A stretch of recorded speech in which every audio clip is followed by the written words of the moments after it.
धन्यवाद। आज विश्व के सबसे बेहतरीन विश्वविद्यालयों में से एक के दीक्षांत समारोह में आप सभी के साथ होना मेरे लिए सम्मान की बात है। मैं आपको सच बताना चाहता हूँ, मैं कभी किसी कॉलेज से पास नहीं हुआ और आज पहली बार मैं किसी कॉलेज ग्रेजुएशन समारोह के इतने नज़दीक तक पहुँचा हूँ। आज मैं आप सभी को अपने जीवन की 3 कहानियाँ सुनाऊंगा, ज़्यादा नहीं, बस 3 कहानियाँ। पहली कहानी है डॉट्स कनेक्ट करने के विषय में।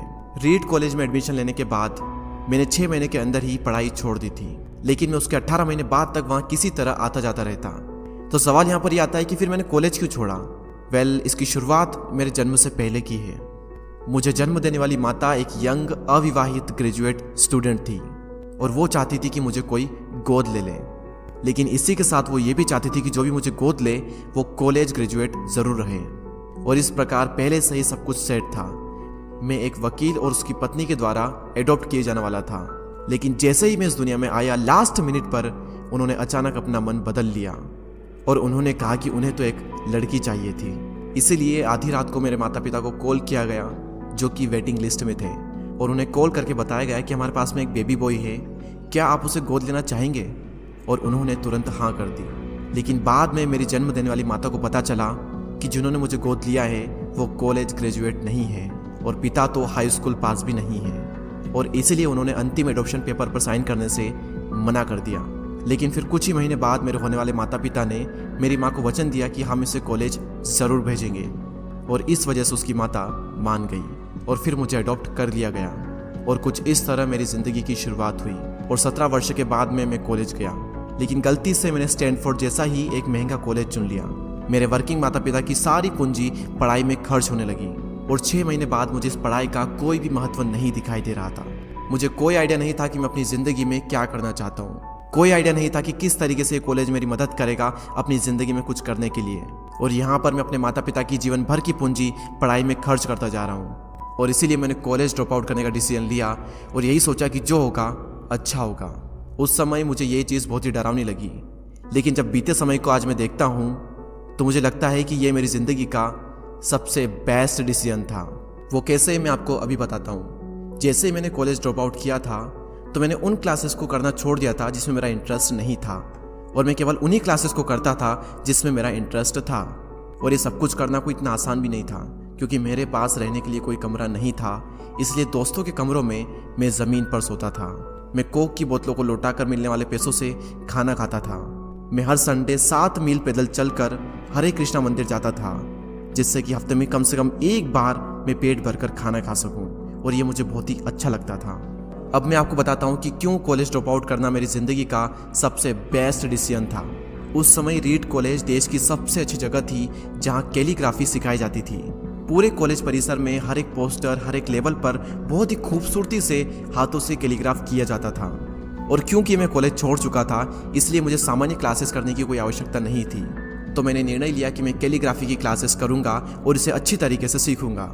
तो मैंने सेरिफ और सैन सेरिफ टाइप फेसेस के बारे में सीखा, अलग अलग अक्षरों के बीच में स्पेस वेरी करना सीखा, और किसी अच्छी टाइपोग्राफी को क्या अच्छा बनाती है यह भी मैंने सीखा। यह सब कुछ बहुत खूबसूरत था, ऐतिहासिक था और इतना आर्टिस्टिक था कि इसे साइंस के द्वारा कैप्चर नहीं किया जा सकता था, और ये सभी मुझे बहुत ही आकर्षक लगता था।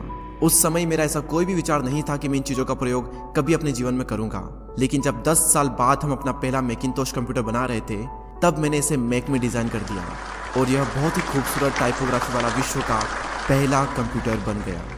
अगर मैंने कॉलेज में केवल कैलीग्राफी में प्रवेश नहीं लिया होता तो मैक में कभी भी मल्टीपल टाइप फेसेस या प्रोपोर्शनली स्पेस्ड फॉन्ट्स नहीं होते। और क्योंकि विंडो ने मैक की कॉपी की है, तो दुनिया के किसी भी पर्सनल कंप्यूटर में ये सब नहीं होता। अवश्य ही जब मैं कॉलेज में था तो भविष्य को देखकर इन डॉट्स को कनेक्ट करना असंभव था, लेकिन जब 10 साल बाद में बीते समय को देखता हूँ तो मुझे सब कुछ क्लियर नजर आता है। आप केवल पीछे देखकर ही डॉट्स को कनेक्ट कर सकते हो। इसीलिए आपको विश्वास करना होगा कि अभी जो भी हो रहा है वो आगे चलकर किसी न किसी तरह से आपके फ्यूचर से कनेक्ट हो जाएगा। आपको किसी न किसी में तो विश्वास करना ही होगा, अपने गट्स में, अपने भाग्य पर, अपने जीवन पर, या फिर अपने कर्मों पर।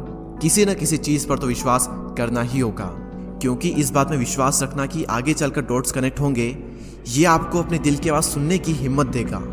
और उस समय भी जब आप बिल्कुल अलग रास्ते पर चल रहे होंगे, और यही बात आपको बाकी लोगों से अलग बनाएगी। तो मेरी पहली कहानी से सबसे बड़ी सीख यही है कि जो हो रहा है वो अच्छे के लिए हो रहा है, और अभी आप जो भी कर रहे हैं वो आगे चलकर आपके किसी न किसी काम जरूर आएगा। आप बस अपने आप में विश्वास रखकर करते जाइए जो कर रहे हैं। मेरी दूसरी कहानी लव और लॉस के विषय में है। मैं बहुत ही सौभाग्यशाली था कि जिससे मैं प्यार करता था वह मुझे जल्द ही मिल गई। वॉज और मैंने अपने पिता के गैराज से एप्पल की शुरुआत की थी जब मैं 20 साल का था, और हमने बहुत मेहनत की और 10 साल में एप्पल कंपनी 2 लोगों से बढ़कर $2 बिलियन और 4000 लोगों की कंपनी हो गई। हमने अभी 1 साल पहले ही मैकिंटोश रिलीज किया और मैं 30 साल का हो गया था और कंपनी ने मुझे निकाल दिया। आप सभी लोग सोच रहे होंगे कि अपनी ही बनाई हुई कंपनी से मुझे कैसे निकाल दिया। जैसे जैसे एप्पल ग्रो करने लगी, हमने एक बुद्धिमान आदमी को हायर किया जिसे मैंने सोचा कि वो मेरे साथ मिलकर कंपनी को आगे बढ़ाएगा। पहले 1 साल सब कुछ ठीक चल रहा था, लेकिन फिर उसके बाद कंपनी के फ्यूचर विजन को लेकर हम दोनों में विवाद होने लगे और बात बोर्ड ऑफ डायरेक्टर तक पहुंच गई और उन लोगों ने उसका साथ दिया और इस तरीके से 30 वर्ष की आयु में मुझे अपनी ही कंपनी से निकाल दिया गया। जो मेरी पूरी एडल्ट लाइफ का फोकस था वो अब खत्म हो चुका था और यह पूरी तरह से मुझे बर्बाद करने वाला था और कुछ महीनों तक मुझे कुछ भी समझ में नहीं आया कि मैं क्या करूं। मैं एक बहुत बड़ा पब्लिक फेलियर था और एक बार तो मैंने वैली छोड़कर जाने का भी सोचा, लेकिन धीरे धीरे मुझे एहसास हुआ कि मैं जो काम करता हूँ मैं उसके लिए अभी भी पैशनेट हूँ। एप्पल में जो कुछ भी हुआ उसकी वजह से मेरे पैशन में थोड़ी भी कमी नहीं आई।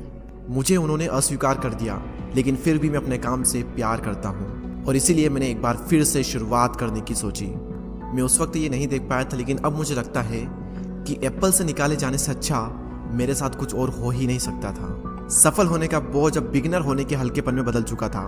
मैं एक बार फिर से स्वयं को बहुत ही हल्का महसूस कर रहा था और इसी आज़ादी की वजह से मैं अपने जीवन के सबसे क्रिएटिव पीरियड में चला गया। अगले 5 सालों में मैंने एक कंपनी नेक्स्ट और दूसरी कंपनी पिक्सर शुरू कर दी और इसी दौरान मैं एक बहुत ही अद्भुत महिला से मिला जो कि आगे चलकर मेरी पत्नी बनी। पिक्सर ने विश्व की पहली computer animated movie toy story बनाई और आज के समय यह दुनिया का सबसे सफल एनिमेशन स्टूडियो है और एप्पल ने एक अप्रत्याशित कदम उठाते हुए नेक्स्ट को खरीद लिया और मैं फिर से एप्पल में चला गया। आज एप्पल नेक्स्ट द्वारा विकसित की गई टेक्नोलॉजी का उपयोग करती है। तो यहाँ पर मैं पूरे विश्वास के साथ में कह सकता हूँ कि अगर मुझे एप्पल से नहीं निकाला गया होता तो ये सब कुछ मेरे साथ नहीं होता। यह एक कड़वी दवा थी, लेकिन मेरे विचार में एक मरीज को इसकी ज़रूरत थी। कभी कभी ज़िंदगी आपको इस तरह की ठोकर मारती है, लेकिन आप विश्वास मत खोइए। मैं विश्वास के साथ में कह सकता हूँ कि मैं सिर्फ इसलिए आगे बढ़ता गया क्योंकि मैं अपने काम से प्यार करता था। जितना अपने प्यार को जानना ज़रूरी है, उतना ही ज़रूरी है अपने काम को खोजना जिसे आप सच में एंजॉय करते हो, क्योंकि आपका काम आपकी ज़िंदगी का एक बहुत ही बड़ा हिस्सा होता है और वास्तविक रूप से संतुष्ट होने का सिर्फ यही एक तरीका है कि आप वो करें जिसे आप एक बड़ा काम समझते हैं, और बड़ा काम करने का सिर्फ एक ही तरीका है कि आप वो करें जो आप करना पसंद करते हैं। और अगर अभी तक आपको वो काम नहीं मिला है तो आप रुकिए मत, उसे खोजते रहिए। जैसा कि दिल से जुड़ी हर एक चीज़ में होता है, वो जब आपको मिलेगी तब आपको पता चल जाएगा, और जैसा कि किसी अच्छे रिलेशनशिप में होता है वो समय के साथ साथ और भी अच्छी होती जाएगी। इसलिए इसे खोजते रहिए, रुकिए मत। मेरी तीसरी कहानी मृत्यु के बारे में। जब मैं 17 साल का था तो मैंने कोट पढ़ा था, यदि आप हर दिन ऐसे जिएंगे जैसे आपकी ज़िंदगी का आखिरी दिन है तो आप किसी न किसी दिन सही साबित हो जाएंगे। और इसने मेरे दिमाग पर एक बहुत ही बड़ी छाप छोड़ दी और तब से पिछले 33 सालों से मैं हर सुबह उठकर शीशे में देखता हूँ और खुद से एक सवाल करता हूँ कि अगर आज का दिन मेरी ज़िंदगी का आखिरी दिन होता तो क्या मैं आज वो करता जो मैं करने वाला हूँ। और अगर इसका आंसर ना होता है तो मैं समझ जाता हूँ कि कुछ न कुछ बदलने की ज़रूरत है। इस बात को याद रखना कि एक दिन मरना है किसी भी चीज़ के खोने के डर को दूर करने का सबसे अच्छा तरीका है। आप पहले से ही नंगे हैं, ऐसा कोई भी कारण नहीं है कि आप अपने दिल की ना सुने। करीब 1 साल पहले ही मुझे पता चला कि मुझे कैंसर है। सुबह 7:30 बजे मेरा स्कैन हुआ और उसमें साफ दिखाई दे रहा था कि मेरे पेनक्रियाज में ट्यूमर है। और सच कहूँ तो मुझे तो ये भी नहीं पता था कि पेनक्रियाज होता क्या है। डॉक्टर ने लगभग पूरे विश्वास के साथ में मुझे बताया कि मुझे एक ऐसा कैंसर है जिसका उपचार करना संभव नहीं है और अब मेरे पास केवल 3 से 6 महीने ही बचे हैं। डॉक्टर ने मुझे सलाह दी कि मैं घर जाऊं और सभी चीज़ें व्यवस्थित कर लूं। यानी कि डॉक्टर की भाषा में इसका मतलब था कि आप मरने की तैयारी कर लीजिए, यानी कि वो सारी चीज़ें जो आप अगले 10 साल में करने वाले थे वो बचे हुए दिनों में कर लीजिए, क्योंकि आपका अंतिम समय आ चुका है। मैंने इस डायग्नोसिस के साथ में पूरा दिन बिता दिया और शाम को मेरी बायोप्सी हुई, जहां पर मेरे गले के रास्ते से पेट से होते हुए एक एंडोस्कोप डाला गया और एक सुई से ट्यूमर के कुछ सेल्स निकाले गए। उस वक्त मैं पूरी तरह से बेहोश था, लेकिन मेरी पत्नी और वहां पर जो भी उपस्थित था कि जब डॉक्टर ने माइक्रोस्कोप से मेरे सेल्स को देखा तो वह भी रो पड़ा, क्योंकि सेल्स को देखकर डॉक्टर समझ गया था कि मुझे एक बहुत ही दुर्लभ प्रकार का कैंसर हुआ है जो कि सर्जरी से ठीक हो सकता है। तो मेरी सर्जरी हुई और सौभाग्य से मैं अब बिल्कुल ठीक हूँ। मौत के इतने करीब तक मैं पहले कभी भी नहीं पहुँचा और मैं उम्मीद करता हूँ कि आने वाले कुछ समय तक मैं पहुँचूँ भी ना। और यह सब देखने के बाद मैं पूरे विश्वास के साथ में ये कह सकता हूँ कि मृत्यु एक उपयोगी लेकिन विशुद्ध रूप से बौद्धिक संकल्पना है। कोई भी मरना नहीं चाहता, यहाँ तक कि वो लोग जो स्वर्ग जाना चाहते हैं वो भी वहाँ जाने के लिए मरना नहीं चाहते। मृत्यु ही वो स्थान है जहाँ पर हम सभी लोग जाते हैं। आज तक कोई भी इससे बचा नहीं है और ऐसा होना ही चाहिए, क्योंकि इस जीवन का एकमात्र सबसे बड़ा आविष्कार है वो है मृत्यु। यह जिंदगी को बदलती है, पुराने को समाप्त करने का रास्ता खोलती है। और इस समय पर आप सभी लोग नए हैं और कुछ ही दिनों में आप सभी लोग पुराने हो जाओगे और रास्ते से साफ हो जाओगे। इतना ज़्यादा नाटकीय होने के लिए मैं आप सभी से माफ़ी चाहता हूँ, लेकिन यही सत्य है। आपका समय बिल्कुल सीमित है, इसीलिए इसे किसी और की ज़िंदगी जीकर व्यर्थ मत कीजिए। बेकार की सोच में मत फंसिए, अपने जीवन को दूसरों के हिसाब से मत चलाइए, औरों के विचारों के शोर में अपने अंदर की आवाज़ को मत दबाइए।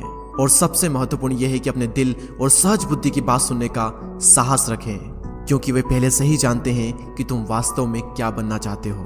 तो पहले अपने दिल की आवाज़ सुने, बाकी सारी चीज़ें सेकेंडरी है। और अंत में मैं आप सभी से यही कहना चाहूँगा, स्टे हंग्री, स्टे फुलिश। मैंने हमेशा अपने लिए यही मांगा है। और अब जब आप सभी लोग यहाँ से ग्रेजुएट हो रहे हैं तो मैं आप सभी के लिए भी यही विश करता हूँ, स्टे हंग्री, स्टे फुलिश। यानी कि भूखे रहिए और मूर्ख रहिए। भूखे यानी कि कुछ करने की भूख आपके अंदर होनी चाहिए, और मूर्ख रहो क्योंकि मूर्ख रहकर ही आप कुछ सीख पाओगे। अगर आपको ये लगता है कि आप सब कुछ पहले से जानते हैं तो आप कुछ भी नहीं सीख पाएंगे। तो भूखे रहिए और मूर्ख रहिए। Stay hungry, stay foolish. आप सभी को बहुत बहुत धन्यवाद।